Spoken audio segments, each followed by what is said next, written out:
கிறிஸ்துக்கள் அன்பான தேவனுடைய பிள்ளைகளே, ஆண்டவரும் உலக ரட்சகருமான இயேசு கிறிஸ்து இணையற்ற நாமத்தினால உங்கள் எல்லாரையும் வாழ்த்தி ஆசிர்வதிக்கிறேன்.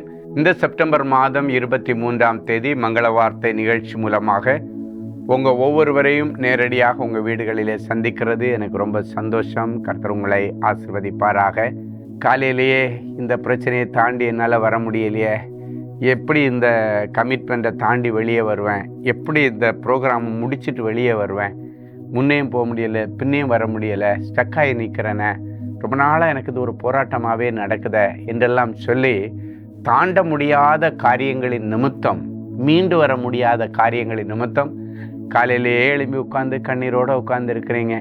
இன்னைக்கு எங்கே போகிறோம், என்ன செய்ய போகிறோம், ஒரு எய்மே இல்லாத ஒரு சூழ்நிலையில் இருக்கிற தேவனுடைய பிள்ளைகளை இன்றைக்கு உங்களுக்காக ஆண்டவர் ஒரு நல்ல மங்கள வார்த்தையோடு சந்திக்கிறாரு. சங்கீதம் 18:29, என் தேவனாலே ஒரு மதிலை தாண்டுவேன். மதில் அப்படின்னு சொன்னா சேலஞ்சஸ் அப்படின்னு அர்த்தம். உங்களுக்கு முன்னால் ஒரு மதில் இருக்குதுன்னா அந்த மதிலை தாண்டி நீங்கள் வெளியே போனாதான் நீங்கள் விரும்பின காரியங்களை செய்ய முடியும். ஒரு மதிலுக்குள்ளே நின்னீங்கன்னா நீங்கள் விரும்புகிற காரியத்தை எதையும் செய்ய முடியாது. மதில் இருக்குது அப்படின்னாச்சுனாலே நீங்கள் ஏதோ ஒரு பாண்டேஜுக்குள்ளே, ஒரு சிறையிருப்பில், இல்லைன்னா ஒரு எல்கை போட்டு இதுக்கப்புறம் நீ முன்னேற முடியாதபடிக்கு ஒரு குறிப்பிட்ட எல்கையிலே உன்னுடைய முன்னேற்றம், உன்னுடைய வளர்ச்சி, உன்னுடைய எல்லா காரியங்களும் அதிலேயே சுற்றி கிடக்கும். அப்படியே கணத்தவளை மாதிரி அப்படி சுற்றிட்டு கிடக்கும். அப்படி தேவனுடைய பிள்ளைகள் இருக்கக்கூடாது. மதில்கள் இருக்கும், ஆனாலும் உங்கள் தேவனாலே நீங்கள் அந்த மதிலை தாண்டி வெளியே வர்றது உங்கள் கையில் இருக்குது. இந்த வசனம் சொல்லுகிறது, சங்கீதக்காரன் சொல்லுகிறான், என் தேவனாலே ஒரு மதிலை நான் தாண்டுவேன் என்று சொல்லப்பட்டிருக்கிறது. அப்புறம் இந்த மதில்கள் எதுக்கு வைக்கப்பட்டிருக்குதுன்னா, சில நேரங்களில் சில சேலஞ்சஸ் உங்கள் வாழ்க்கையில் வரும் பொழுது தான் அந்த சேலஞ்சஸ் எல்லாத்தையும் நீங்கள் ஜெயிக்கணும். நீங்கள் அதில் முறியடித்து அதில் சாதனை படைக்கணும். ஒரு மதில் ஒன்று நின்னா தான் உன்னுடைய யோசிக்கிற திறமை, உன்னுடைய ஞானம், அறிவு எல்லாத்தையும் நீங்கள் பயன்படுத்த ஆரம்பிப்பீங்க.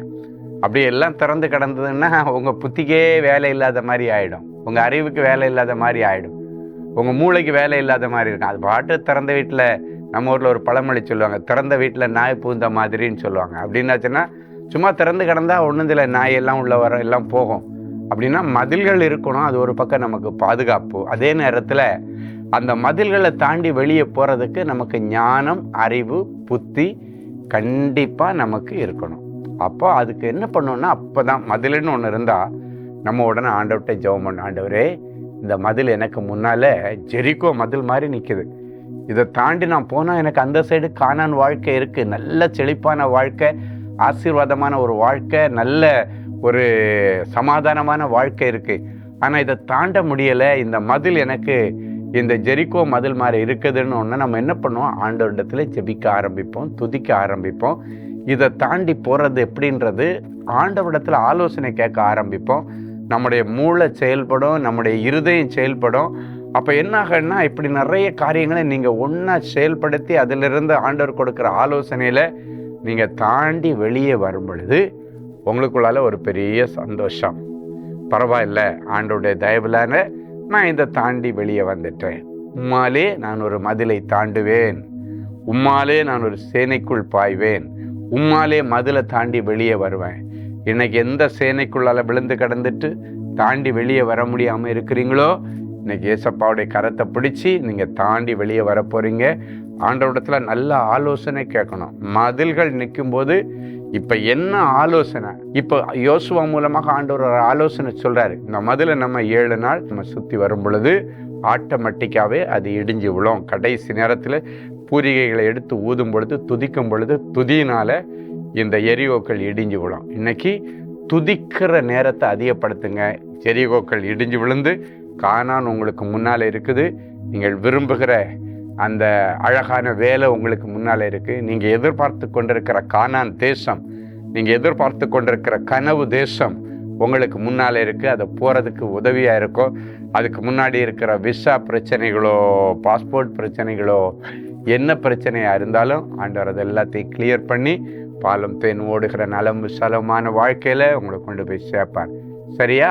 சரி, ஒரு நல்ல சாட்சியை கேட்கலாமா? Sister Dhanalakshmi, Muscat. என்னுடைய பெயர் தனலட்சுமி, மஸ்கட் தேசத்தில் வசிக்கிறேன். நான் 2023ஆம் வருஷம் அன்பரின் பாதத்தில் ஒரு நாள் உபவாச கூடுகையில் கலந்து கொண்டு சகோதரர் ஸ்டீஃபன் அவர்களிடம் என்னுடைய மகளின் திருமண பத்திரிகையை கொடுத்து ஜெபித்து ஆசீர்வாதத்தை பெற்றுக்கொண்டேன். கர்த்தருடைய கிருபையினால் திருமணம் சீரும் சிறப்புமாக நடந்தது. என்னுடைய மகள் பல் மருத்துவ படிப்பு டென்டிஸ்ட் 3ஆம் வருடம் படிக்கும்போதே திருமணம் நடந்தது. அவள் படிப்பையும் நல்ல விதமாக முடித்து டிஸ்டிங்ஷனில் வெற்றி பெற்றாள். கர்த்தருடைய கிருபையினாலும் சகோதரர் ஸ்டீஃபன் அவர்கள் ஏறெடுத்த ஜெபத்தினாலும் என்னுடைய மகள் மிகவும் ஆசீர்வாதமாய் இருக்கிறாள். உங்கள் குடும்பத்திலும் இப்படிப்பட்ட நல் விசேஷங்கள் நடக்கட்டும். ஒருவேளை உங்கள் பிள்ளைகளும் படிக்கிற காலத்திலே திருமணம் நடந்துருச்சு, பிள்ளை படிப்பை விட்டுருவாளோ அப்படின்னு எல்லாம் கவலைப்படாதீங்க.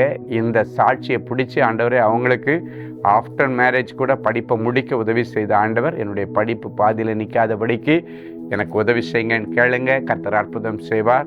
நிறைய பிள்ளைங்க மெடிசன் படிக்கிற பிள்ளைங்க எல்லாம் எம்பிபிஎஸ் முடித்து பிஜி படிக்கும் போதே கல்யாணம் பண்ணுறீங்க. ஒன்றும் இல்லை, நல்ல விஷயந்தான். ஆண்டவர் உங்களுக்கு மேரேஜ் லைஃப்பையும் ஆசீர்வதிப்பார், உங்கள் படிப்பையும் பேரலில் ஆசீர்வதித்து ரெண்டையும் அழகாக நீங்கள் சக்ஸஸ் பண்ண கர்த்தர் உங்களுக்கு உதவி செய்வார். பிஹெச்டி படிக்கிற பிள்ளைங்களுக்கு ஆஃப்டர் மேரேஜ் கூட பிஹெச்டி படிச்சுட்ருப்பீங்க, இல்லைன்னா அடுத்த முன்னேற்றத்துக்கு சில கோர்ஸ் படிச்சுட்ருப்பீங்க. அவை எல்லாவற்றிலும் கர்த்தருடைய கரம் உங்களுக்கு ஆதரவாக இருக்கும். சரி, ஜெபிக்கலாமா? அன்பான ஆண்டவரே, உமக்கு நன்றி. தனலட்சுமிக்கு அற்புதம் செய்த ஆண்டவர் இந்த நிகழ்ச்சியை பார்க்கிற ஒவ்வொருவருக்கும் இன்றைக்கு ஒரு அற்புதத்தை செய்வீராக. ஆண்டவரே, அவள் மதிலை தாண்டி ஆஃப்டர் மேரேஜ் படிப்பு கண்டினியூ பண்ண முடியுமா என்கிற சூழ்நிலை இருக்கும் பொழுது மேரேஜையும் கரெக்டாக பண்ணி வச்சு படிப்பையும் பாதியில் நிறுத்தி அவளுடைய எதிர்காலத்தை பாழாக்காம படிப்பையும் முடிக்க கர்த்தர் உதவி செய்தீர். அதற்காக உமக்கு நன்றி. இப்பொழுதும் என் பிள்ளைகளுக்கு முன்பாக ஜெரிகோ மதில் மாதிரி நிற்கிற தடைகளை உடைச்சி என் பிள்ளைகளுக்கு வேலைக்கான வழிகள் திறக்கப்படட்டும், வருமானத்திற்கு வழிகள் திறக்கப்படட்டும், அயல் தேசத்திற்கு வழிகள் திறக்கப்படட்டும். தடைகள் உடைக்கப்பட்டு என் பிள்ளைகளுக்கு கற்பத்தின் கனி கிடைக்கட்டும். தடைகள் நீங்கி பிள்ளைகளுக்கு சுப காரியங்கள் நடக்கட்டும். தடைகள் நீங்கி என் பிள்ளைகளுக்கு சொந்த வீடு கிடைக்கட்டும். பாதியில் நிற்கிற வீடு கட்டி முடிக்கப்படட்டும். பாதியில் நிற்கிற திருமண காரியங்கள் நிறைவேற்றி முடிக்கப்படட்டும். கர்த்தர் மகிமையான காரியங்களை செய்வீராக. திருமண நாள் மற்றும் பிறந்த நாளை நினைவு கூறுகிற பிள்ளைகளை ஒரு விசை கண்ணோக்கி பாரும். ஆண்டவருடைய வசனத்தின்படி என் கிருபை உனக்கு போதும் என்கிற மங்கள வார்த்தையை இந்த வருஷம் முழுவதும் என் பிள்ளைகளுக்கு ஆசீர்வாதமான மங்கள வார்த்தையாக ஒவ்வொரு நாளும் அது பலிக்க செய்யும் சுவாமி. இயேசுவின் மூலம் பிதாவே, ஆமென். அன்பு தேவனுடைய பிள்ளைகளே, இந்நிகழ்ச்சியின் மூலம் நீங்கள் பெற்றுக்கொண்ட ஆசீர்வாதங்களையும் உங்கள் ஜெப விண்ணப்பங்களையும் அனுப்ப வேண்டிய முகவரி: தேவனின் அன்பு ஊழியங்கள், Vinayak avenue, OMR road, Okkiyam, Thoraipakkam, Chennai 600097. மேலும் 24 மணி நேர ஜெப உதவிக்கு 044-24547-999 மற்றும் 9941150999 என்ற எண்களுக்கு தொடர்பு கொள்ளுங்கள்.